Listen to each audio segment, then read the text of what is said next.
Well, welcome back to Crowley House Flower Farm and Nursery. As you can tell, we are not at the nursery. Today we are at Sarah's house and we are doing an Easter tablescape and brunch? Yeah-ish thing, lunch. Yeah. We're just having some family over, some kiddos that are gonna just enjoy the day, doing all the Easter things, but we thought we would bring this to you on this very special day, Easter, and just for you to enjoy. So I'm excited. What we're gonna do is we're gonna go foraging for some moss first, and then we're going to put the tablescape together. It's really exciting. We have a lot of fun colors.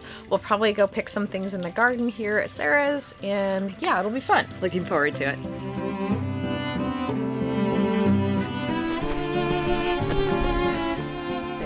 Always a lot of moss growing on this side because it doesn't get a lot of sun. So this is where it's at.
So this here is a fan cover that my grandma had, and she had it full of succulents down in California. It's a little bit too cold here in Oregon for them to stay alive, elevated with the wind and everything, but I like to use it for raised table arrangements. It's really nice to have the whole table clear so you can put all the dishes down, but you've still got your little bud vases or hanging basket or huge arrangement in there, whatever the event calls for. So it's kind of a fun thing to work with. The whole menu today is based around things you can do the day before. It's not less work, it's just less work on the day of the event, which is kind of nice, especially for Easter. A lot of times people attend church or an Easter egg hunt, or if you're really ambitious, you're one of those people that do the runs, you know, like the 2K or whatever it is. Not me, obviously, but it frees up your day to have everything pretty much ready to roll. So you don't have dishes, you don't have a sticky floor, you're not trying to scramble and get something done. I did wake up at 4 in the morning because, you know, we're programmed that when you're hosting, you've got to get up and at 'em. But I had time for coffee and then pulled things out and got it started at a decent hour, which was about 6:30. So Beth brought these gorgeous flowers from Crowley House. Always so beautiful. She's going to put them together while I work on the food. Today the food will be set up here as a buffet. It's a little bit chilly, but that's Easter. We are going to be doing little sandwiches that you can carry around. Instead of potato salad, I'm just doing chips. Just pretty much things that are finger food. Not all that way, most of them though are, and I did include mac and cheese because we have littles coming and you never know what they're going to eat. So that's pretty much a sure bet. That way, most of them though are. So I thought we could just fill the bud vases with flowers and then pop them in here. So everything will be up high and the table will be free for the food. So today's design is showcasing both the flowers and the food, and one of the easiest ways to do that with a buffet style design or tablescape is to use bud vases. And bud vases are one of those things that are super easy to manipulate around, especially when you're doing platters of food and things like that. And it complements both the food that's going to be prepared and on the table as well as the flowers. So today Sarah is finishing up getting her deviled eggs going and a coleslaw, and I'm gonna be putting together the flowers and just getting them into the bud vases, and then using this beautiful fan behind me that's just kind of like making a flower chandelier. So I'm gonna work on that while she's doing the food. So today's flower selection that came from the farm is some poppies, snapdragons, ranunculus, anemones, some beautiful narcissus, which are the daffodils, and then we also have some great hyacinth and I think tulips. Oh, and I had just a little bit of feverfew. Ours is not blooming yet, but this was left over from our event this last week. So I'm going to be just kind of popping that through just for an airiness. Anyways, I'm loving this bucket of color. It's very bright and cheery. And today we kind of have an overcast, cloudy day, but this Tablescape is going to be amazing with all the bits of brightness that's going to just add to all the goodies that Sarah is making. So I'm just gonna start by setting out my bud vases. I like to space them out just a little bit because it just makes it easier to see everything that you've put in them. We've already added water to them, and so it should be pretty straightforward and easy to design. So one of the rules is just don't have any debris down in the water, especially if you want these to last a long time. And bud vases are so small-necked. It's not easy to get a ton of flowers in, so you kind of have to be thoughtful about what you're putting in them. And then also the height of the vase towards the flower. So I'm just gonna start with some tulips. I'm peeling off just these lower branches, the lower leaves, and just kind of tuck those in.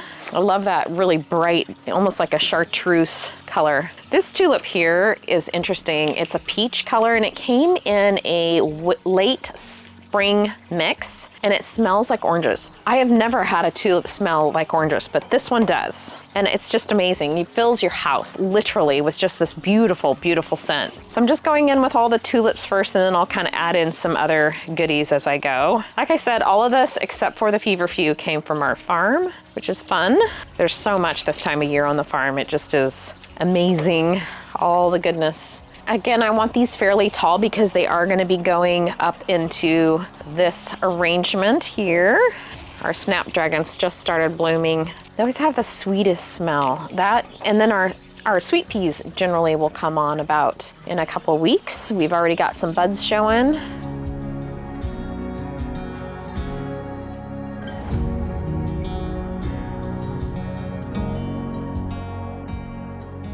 When you're putting bud vases together, you do still want to keep them fairly airy. And by doing that, just adding in a few sprigs of blooms just kind of really makes things pop and just feel not so crowded. I've said this before, but my daughter Riley, who designs a lot for us, always says, you know, when you're doing something like this, make sure that you leave room for a butterfly to fly through. So that's kind of a good concept to always think about, just not making your flowers so crowded. I think that was a design a long time ago. People like back in the, I'd say 80s and 90s, people would do more of a compact design, and that was just kind of the trend. And now it's very airy and loose and very garden-esque. I do still, like, we have all these bud vases, but I want the colors to kind of be intermixed. So like having groups of 3, like the blue, and popped into 3 different vases is kind of nice. Makes things a little more cohesive. I like the purple and blue together. That's always a nice combination. Nice. Makes things a little more cohesive. I like the purple and blue together. That's always a nice combination.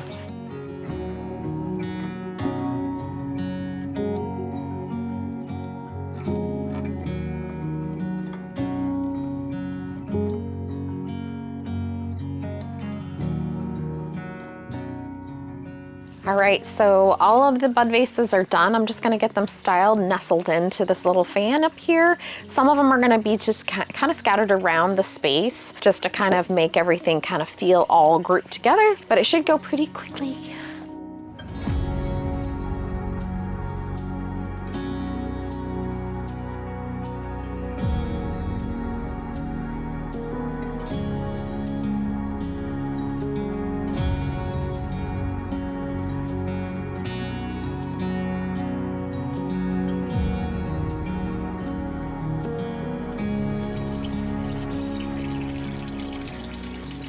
So I'm going to take a few down to where the fire pit is, and then also just to where the drink table's going to go.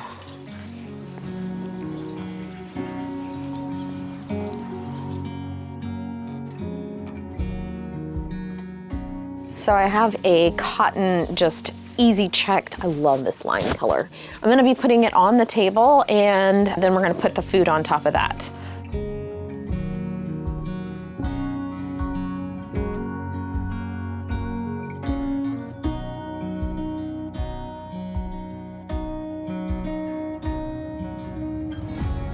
I love how it has that little pleat along the bottom, and it's just so bright and cheery on this kind of dreary day. It's not cold, but it's just overcast and just a little bit more, I don't know, quiet than yesterday. Yesterday the sun was out and shining and bright. And okay, so now we're gonna be going out. There's a tree out here that we're gonna be putting some eggs on for the kiddos, just like an Easter egg tree. Sarah's son and his wife are going to be doing this for us, which is really, really nice.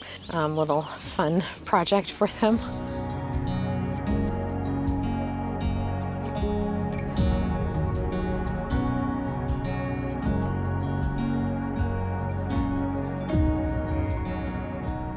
So all of these eggs are pre-filled with little treats inside, candy. So the kids are gonna be able to pick these eggs off this beautiful tree for a nice surprise inside. Isn't that fun? And then of course there's a golden egg. That's the special one.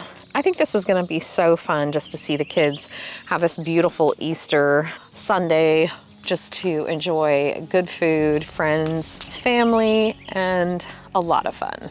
All right, so the Tablescape is done down here as far as the buffet line, and I love how the fan turned out. I'm gonna call it a flower chandelier. It's turned out just absolutely stunning. So I'm gonna go see what Sarah needs inside.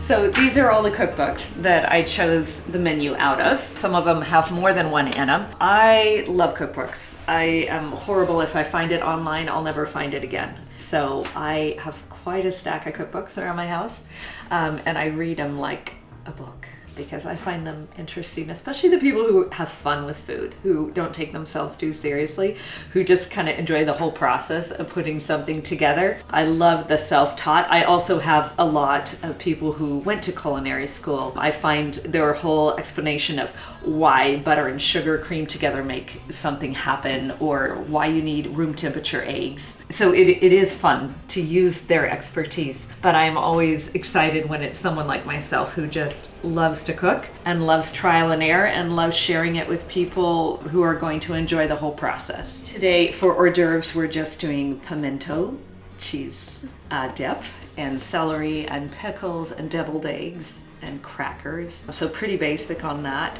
Then I'm doing a pork, let me see if I can find the recipe, a crispy oven pulled pork.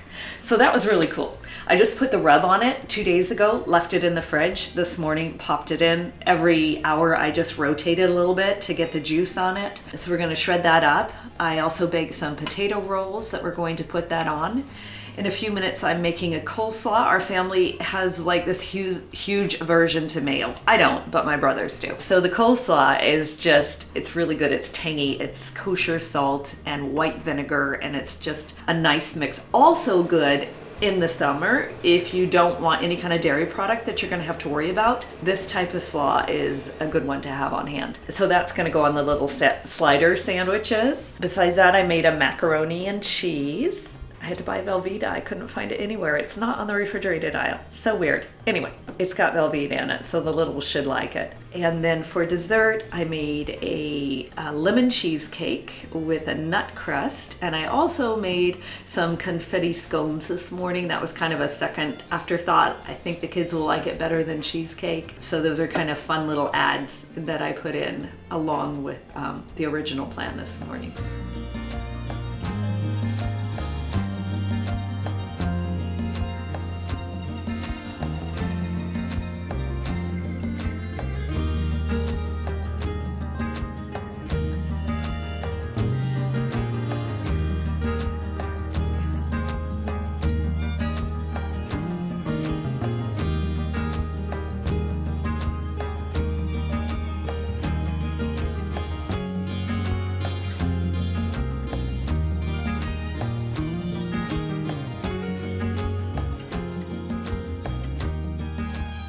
So before I entertain, I always, usually the day before or 2 days before, I'll pull out any dishes I need and any serving spoons I need, and I try and have them all. You kind of missed it. I had them all stacked on this table here. That way, when it comes to entertaining, I'm not running around wondering, where the heck did I go with that dish? Where is a spoon? Because I'm kind of that way. What? Anyway, all of our friends know that I am a sticky note queen. I usually have labels everywhere. Right when it comes down to the final thing, you're always gonna have something you forgot, something you need to do, like the ice. I forgot the ice. I'm just realizing that now. Anyway, hopefully there's some in the big freezer.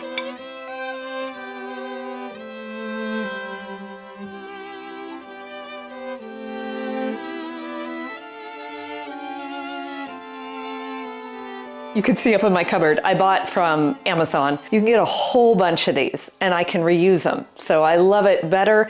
I used to use like the gallon Ziploc bag, but then you have to throw it away. This way you can just run them through the dishwasher and you can use them probably, I don't know, 3 or 4 times before they probably aren't safe to use anymore. As long as you're not heating anything up in it, you're just storing it, I feel like it's okay. So this is, I've never made it before, but it tasted pretty good. Pimento and sharp cheddar and a mild cheddar and cream cheese. And it's a Southern thing. I don't know why Easter kind of reminds me of comfort food. Any prep work, like chopping or what do you call this, matchsticking, can be done the day before. Wrap it in a damp towel, put it in your fridge. Again, less work the day of the party.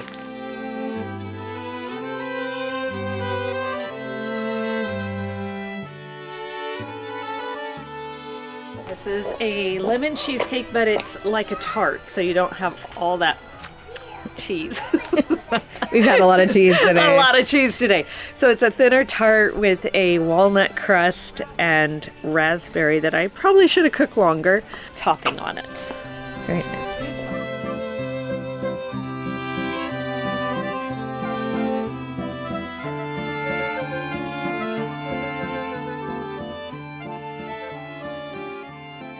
Thank you so much for joining us today. It's been fun having you here, and I hope your Easter is blessed.